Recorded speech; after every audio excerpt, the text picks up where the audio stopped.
Good morning बच्चों।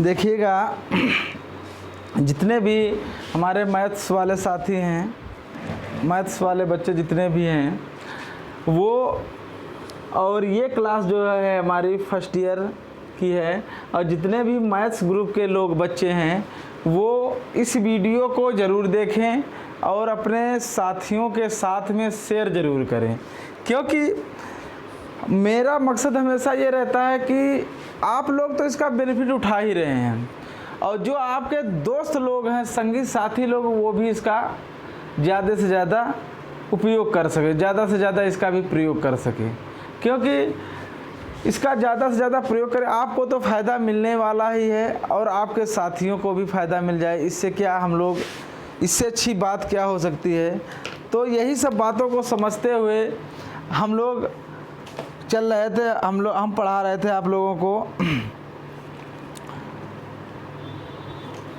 चल रही थी हमारी समांतर श्रेणियाँ, और समांतर श्रेणियों में कुछ बातें हमने बताई थी कि एक निश्चित संख्या का घटना या एक निश्चित संख्या का जुड़ना क्या कहलाता है, समांतर श्रेणी कहलाता है। जब कोई एक निश्चित संख्या जुड़े या एक कोई निश्चित संख्या घटे तो समांतर श्रेणी कहलाती है। समांतर श्रेणी का प्रथम पद ए से डिनोट करते थे, सर्वांतर डी निकालते थे, और nवां पद होता था, पदों का योगफल होता था, यही सब बातें, और n पदों की संख्या होती थी। इन्हीं सब बातों को हम लोग पढ़ चुके थे। और कुछ क्लास, ये क्लास जो काफ़ी दिनों से बंद थी, और जहाँ से एक क्लास हमारी छूटी थी वहीं से हम दोबारा क्लास को फिर शुरुआत कर रहे हैं, ठीक। और ये क्लास आप लोगों को कैसी लगी आप लोग कमेंट बॉक्स में ज़रूर बताइएगा, और यदि क्लास में कुछ कमी लग रही है तो उसको आप कमेंट बॉक्स में बताइएगा, जिससे हम लोग क्या कर सकें, आप लोगों को अच्छे से अच्छा फीडबैक दे सकें। देखिएगा, जैसे देखिएगा ये दो संख्याएं हैं, ये दो संख्याएं ए और बी, इनके बीच में ए समांतर माध्य के रखा हुआ है। ए और बी दो संख्याएं हैं जिनके बीच में एक ए समांतर माध्य रखा हुआ है, और समांतर माध्य का सूत्र होता है ए प्लस बी बटे 2। ये समांतर माध्य का सूत्र होता है। समांतर माध्य का सूत्र होता है ए प्लस बी बटे 2। अब ये दो जो संख्याएं हैं ए और बी, इनके बीच में मान लिया A1 समांतर माध्य, A2 समांतर माध्य, A3 समांतर माध्य, A4 समांतर, डॉट डॉट डॉट, ऐसे कितने समांतर माध्य हैं, n है। अगर n समांतर माध्य है तो अगर आप लोगों से पूछा जाए पदों की कितनी संख्या है, पदों की संख्या कितनी है, अगर इसमें पूछा जाए पदों की संख्या कितनी है, पदों की संख्या, अब देखिएगा n तो इसके बीचे में हो गए और दो ये संख्याएं होगी, तो पदों की संख्या कितनी हो गई, n प्लस 2 हो गई। इसी प्रकार यदि हम लोग कह दें A1, A2, A3, A4, A5, dot dot dot dot AN-1 कामा B। अब ध्यान देने वाली बात है, इसमें कितनी पदों की संख्या है, तो यहाँ तक कितने पद हैं पहले ये बताओ आप लोग। n-1 पद है, अब दो पद ये हो गए, इसमें जोड़ दीजिएगा, तो पदों के जो भी होगा वो हमारी पदों की संख्या निकल जाएगी। तो बचा n+1, पदों की संख्या कितनी हो गई, n+1 हो गई। बात समझ रहे हैं हमारी। तो मतलब कहने का ये है, इसमें पदों की संख्या n-1 थी, अगर यहाँ पर पदों की संख्या n+2 हो जाती, n+1 हो जाती, यहाँ पर मान लीजिएगा अगर संख्या हमारी n+1, ये तो n-1 थी तो n-1 लिख ली, अभी दो इसमें जोड़ दी तो n+1 बच गया। अगर यहाँ पर n+1 पदों की संख्या होती तो दो ये जोड़ देते, n+ कितने हो जाते, 3 हो जाते हमारे। अब इसके बाद हम देखना चाहते हैं आप लोगों को, आप लोगों में देखिएगा, तो कुछ ऐसे ही सवाल हैं आपकी प्रश्नावली में, आप लोग इस प्रश्नावली को विधिवत तरीके से देखिएगा। जैसे मैं एक सवाल लिख रहा हूँ, करा 4 और 34 के मध्य 5 समांतर माध्य ज्ञात कीजिए। 4, 34, 4 और 34। क्वेश्चन लिखते हैं पहले। 4 और 34 के मध्य किसके 4 और 34 के मध्य 5 समांतर माध्य ज्ञात करो। ध्यान से सुनना, क्वेश्चन क्या कह रहा है, बस क्वेश्चन की हमें वैरायटी समझना है और कुछ नहीं करना है। अब कह रहा 4 है और ये 34 है। अब इनके बीच में कितने समांतर माध्य हैं? 5। A1, A2, A3, A4, A5। ये 5 समांतर माध्य हो गए। कितने समांतर माध्य हैं? 5 पांचों में समांतर माध्य निकालना है। अब ध्यान से सुनने वाली बात यह है कि समांतर माध्य निकालने के A1 बराबर क्या होता है? सूत्र A1 बराबर A, A2 बराबर होता है A प्लस D। तो हम लोग देखते हैं यहाँ पर कैसे निकालते हैं।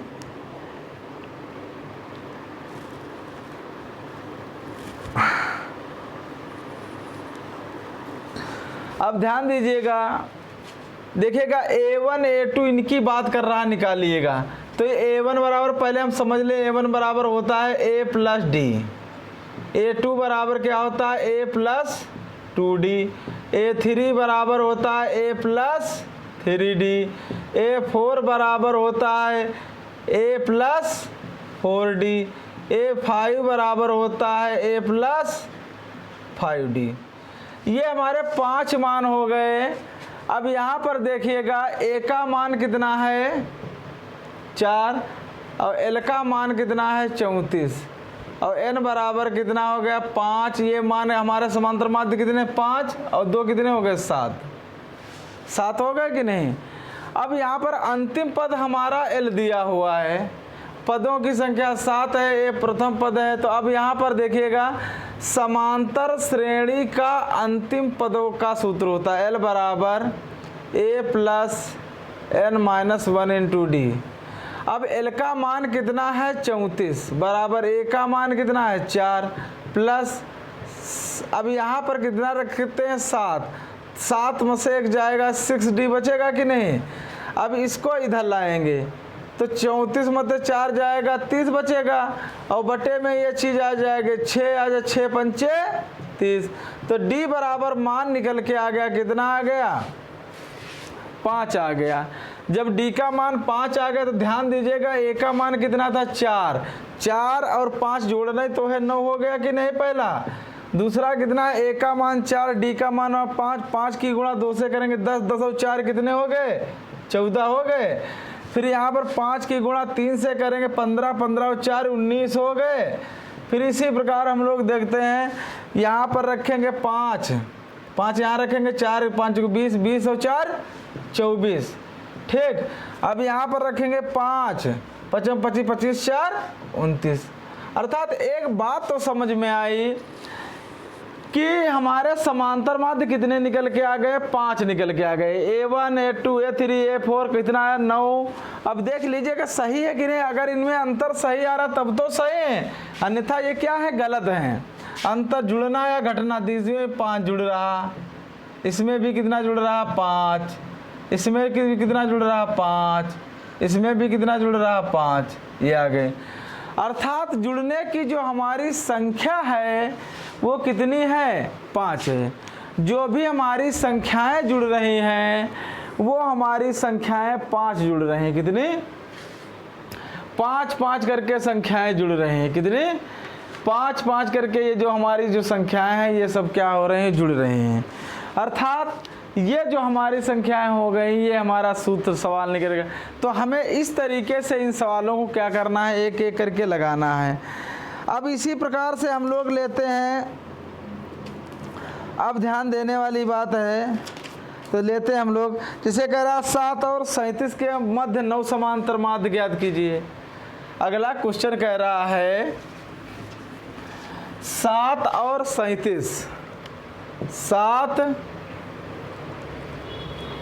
और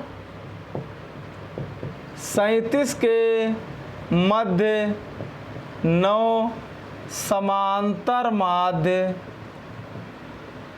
ज्ञात करो। कितने? 9। 7 और 37 के बीच कह रहा 9 समांतर माध्य ज्ञात कीजिएगा। ऐसे ये 7 हो गया, ठीक। 7 और 37 के बीच में कितने समांतर माध्य निकालने हैं? 9।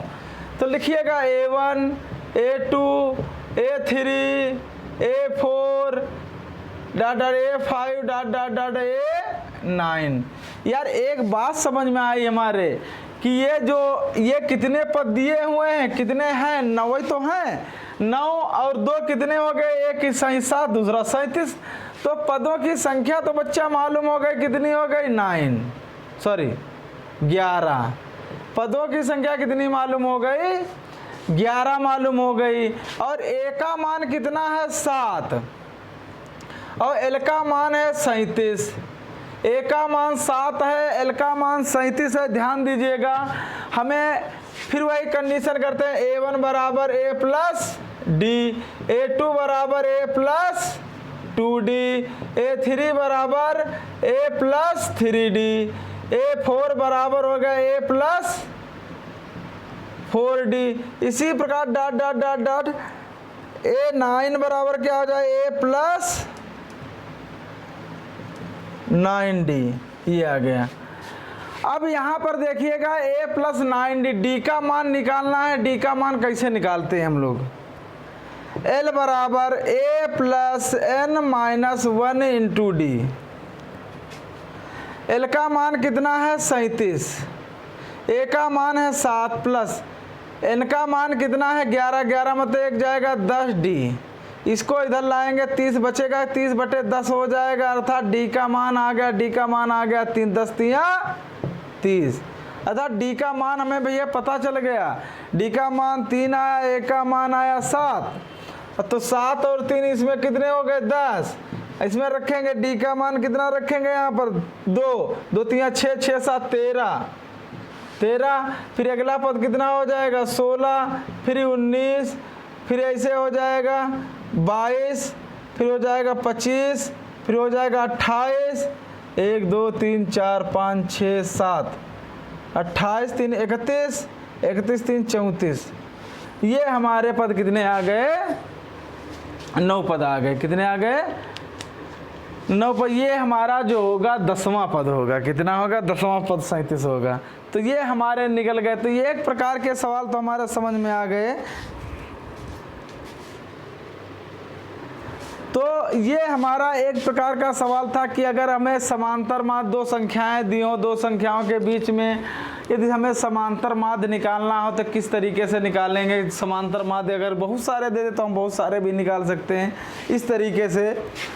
अब इसी के आगे एक तरीका हम लोग और अपनाते हैं और देखते हैं।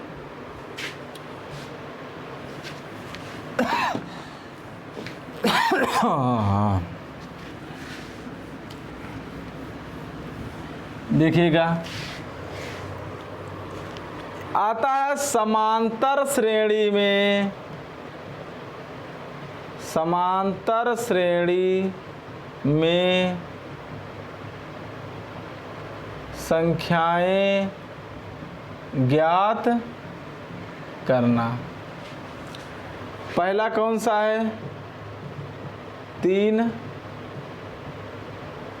संख्याएं। नंबर दूसरा है 4 संख्याएं। समांतर श्रेणी में ये 3 संख्याएं माननी हो तो कैसे निकालेंगे? 4 संख्याएं माननी हो तब कैसे निकालेंगे? और यदि हमें 5 संख्याएं माननी हो, 5 संख्या लेनी हो, 5 संख्याएं लेनी हो तब कैसे लेंगे? और समांतर श्रेणी में, ठीक। अब ध्यान देने वाली बात है, अगर हमें 3 संख्याएं माननी हो तो देखिएगा a इधर लिखेंगे, अगर इधर बढ़ेंगे तो जुड़ेगा a प्लस डी, और इधर चलेंगे तो घटेगा a माइनस डी। हुआ कि नहीं? ये 3 संख्याएं। अगर 4 संख्याएं आपको माननी हैं तो क्या करेंगे हम लोग? 4 संख्याएं कैसे मानते हैं? अब देखिएगा a plus D, a minus D, a plus D और a माइनस डी। इधर क्या आ गया? a प्लस 3d और a minus 3d, a plus 3d, a minus 3d हो गया। अब देखिएगा यदि हमें 5 संख्याएं माननी, ध्यान से सुनना, 4 संख्याएं हमें माननी थी तो ये इसमें से 2 संख्याएं हमने उठा ली यहाँ पर की। अब इसमें माइनस 2d जोड़ा, इधर प्लस 2d जोड़ा, ये बन गया हमारा। अब देखते हैं यहाँ पर लिखेंगे a, अब a प्लस डी और a माइनस डी और a प्लस 2d और a माइनस 2d। ये हमारे पास कितनी संख्याएं हैं? 5 संख्याएं हैं। 5 संख्याएं समांतर श्रेणी में यदि हमें 3 संख्याएं माननी हो तो ये सूत्र लगाएंगे। 4 संख्याएं माननी हो तो इस तरीके से मानेंगे, 5 संख्याएं माननी हो तो इस तरीके से मानेंगे। तो एक ये कुछ संख्याएं हैं हमारी, तो इनको विधिवत तरीके से आप लोग देख लीजिएगा।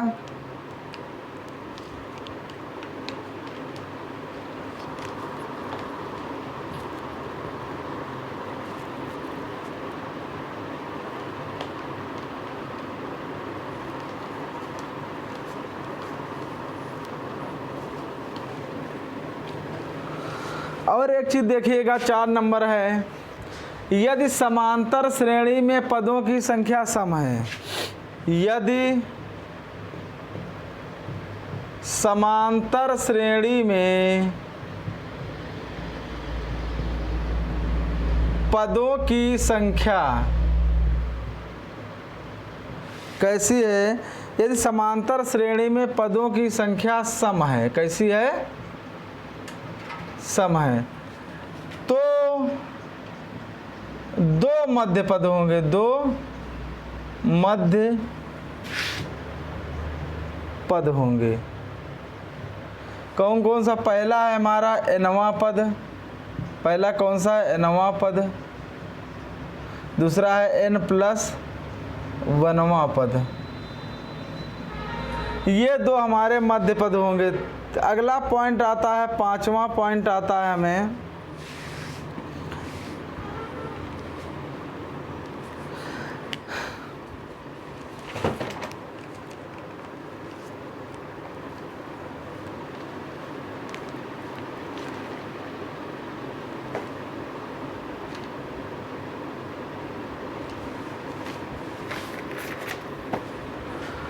यदि समांतर श्रेणी में, यदि समांतर श्रेणी में पदों की संख्या, पदों की संख्या विषम है, तो तब मध्य पद कितना हो जाएगा? तब मध्य पद यदि हम लोग निकाले, यदि समांतर श्रेणी में पदों की संख्या क्या हो? विषम हो, तब मध्य पद होगा n प्लस 1वां क्या हो जाएगा हमारा? मध्य पद। मध्य पद हमारा हो जाएगा n प्लस 1वां। पहला क्या है? यदि समांतर श्रेणी में संख्याएं ज्ञात करेंगे तो 3 संख्या हम लोग किस तरीके से मानते हैं? पहली है a, इधर आएंगे तो a माइनस डी, उधर जाएंगे a प्लस डी। अगर 4 माननी हो तो पहली a plus D, a minus D, a plus 3d, a minus 3d। अगर हमें 5 संख्याएं माननी हो तो a के इधर d जोड़ेंगे, a के इधर माइनस डी घटाएंगे, फिर इधर d जोड़ेंगे, फिर इधर घटाएंगे। यदि समांतर श्रेणी में पदों की संख्या कैसी है? सम है, तो मध्य पद 2 होंगे। कौन कौन से? एक nवां मध्य पद होगा, दूसरा क्या होगा हमारा? n प्लस 1वां। यदि समांतर श्रेणी में पदों की संख्या कैसी है हमारी? विषम है। विषम मतलब विषम का मतलब 2n+1 है, विषम है, तो मध्य पद n+1वां मध्य पद होगा। इसमें सिर्फ अगर विषम पद है, यदि समांतर श्रेणी में पदों की संख्या विषम है तो एक ही मध्य पद होगा, वो होगा n+1वां। यदि समांतर श्रेणी में पदों की संख्या सम है तो दो मध्य पद, एक n वां दूसरा n+1वां। तो बच्चों ये आपको क्लास कैसी लगी? आप लोग इसका हमें फीडबैक ज़रूर बताइए, कमेंट बॉक्स में बताइएगा कि आपको ये क्लास कैसी लगी। और ये अगर आपको क्लास अच्छी लगे तो लाइक एंड शेयर ज़रूर करिएगा और सब्सक्राइब ज़रूर करिएगा, सब्सक्राइब ज़रूर करें, जिससे आपको आने वाली अगली क्लास जो है समय पर मिल सके। ठीक, जिससे आप लोगों को आने वाली क्लास जो है समय पर मिल सके, समय पर मिलने के बाद में आप लोग समय पर अपना वीडियो देख सकें। आज के लिए इतना ही। जय हिंद।